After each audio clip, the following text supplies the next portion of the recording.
friends, welcome back to my YouTube channel and this is Natasha Garg and today's video is about IELTS reading। देखो IELTS reading में सबसे ज़्यादा problem क्या आती है, true false और नॉट गिवन में, कि जब हमें पता नहीं लगता कि हम आंसर क्या मार्क करें।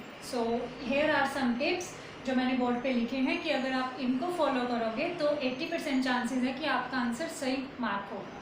सिर्फ कुछ केसेस में ये ऑप्शंस एप्लीकेबल नहीं होंगे, अदरवाइज 80 to 85% अगर आप इनको फॉलो करोगे तो आपके ट्रू फॉल्स और नॉट गिवन सही होंगे। देखो जैसे अगर आपका ये ट्रू वाले आंसर्स हैं, अगर आपको स्टेटमेंट में ये सारे वर्ड्स दिखते हैं तो इट मीन्स आप अपना आंसर सही मार्क कर सकते हो। जैसे सर्टन हो गया, सम, मोस्ट, कैन, इज पॉसिबल या is certainly, may, sometimes, frequently.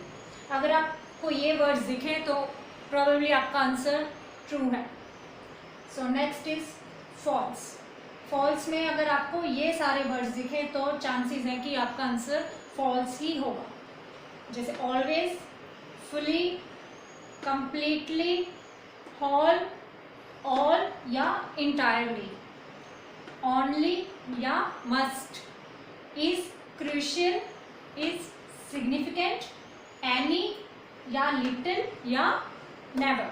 अगर इनमें से दिखते हैं आपको वर्ड तो ट्राई करो कि ये टिप्स फॉलो करने की, कि कई बार टाइम नहीं होता, हम टाइम की शॉर्टेज चल रही होती है, तो ये कुछ शॉर्ट ट्रिक्स हैं। सो next is not given. Not given में देखो इनमें तो सबसे पहले कंपैरिजन होता है, जैसे less than, more than, higher than, greater than या बिगर देन, कि अगर कंपैरिजन दिया हुआ है तो हमारा आंसर नॉट गिवन होगा। या कई बार सम एक्स्ट्रा वर्ड्स होते हैं, जैसे pollution in India is rapidly increasing than other nations या अदर कंट्रीज। देखो अगर आपको रैपिडली वर्ड नहीं दिया हुआ, कि अगर स्टेटमेंट में नहीं दिया हुआ बट पैराग्राफ में दिया हुआ है, कि पैराग्राफ में दिया हुआ है pollution in India is increasing than other nation, but question में हमको रैपिडली दिया हुआ है जो कि पैराग्राफ में मिसिंग है, तो आप बेफिक्र होकर अपना आंसर नॉट गिवन मार्क कर सकते हो, ये करेक्ट ही होगा। सो होपफुली आप इनको ट्राई करेंगे और ट्राई करके देखिए और आपके आंसर इस हिसाब से सही ही होंगे। So next topic would be coming in next video. Thank you so much.